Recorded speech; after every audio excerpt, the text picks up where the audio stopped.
together for 20 plus years now, but I'm always seeking community, and I'm at that stage where I want it to be authentic community. Wild Christ is a way of taking Christianity and taking the walls and flattening them out, and so that there's infinite possibility, because Christ's teaching contains that, and we've lost that along the way.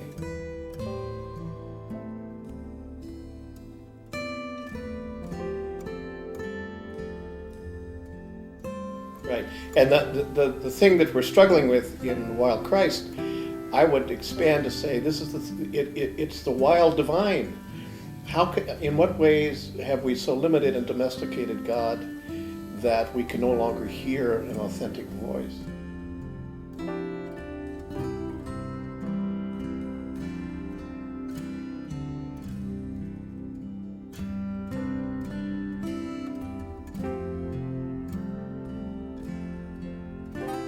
And then all day long, we moved between story and text, and then we kind of worked at ritual to enact it, represent it in some sort of way. That ended up being, I think, very powerful.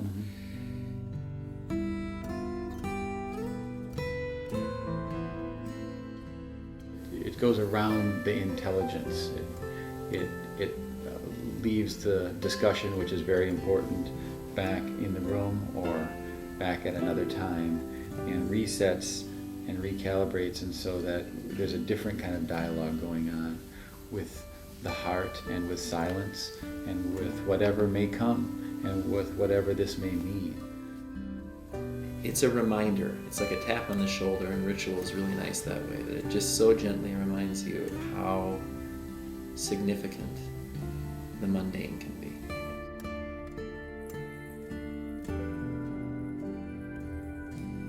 We met in the morning and we chanted, and that was a great gathering note for those who really wanted to do it, to kind of blow on the coals that had been bedded down for the night. There was time for personal conversation between one or two people, so that you could not just always be in a group, but you were also in several other relationships that could go down to another level or could sharpen, whatever that was. And then we said goodbye to each other in a way that felt like this was opened now up to the future, but at the same time, this is what happened here. We were able to talk a little bit about that and process that.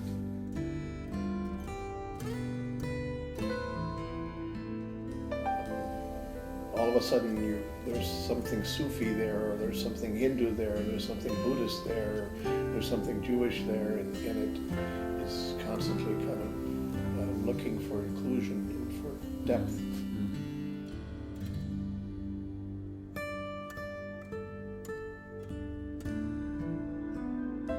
That's what story does. I mean, story is constantly nagging us, pushing us into this area, partly because it bypasses our rationality.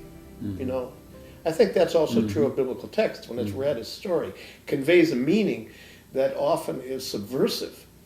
It kind of lodges someplace and starts something going. Well, we can suppress it right then, or we can build a community in which that's encouraged, in which we can say what is generally been unacceptable in other places. We can ask questions that generally have been regarded as unacceptable, and we can begin to welcome this into our dialogue with each other.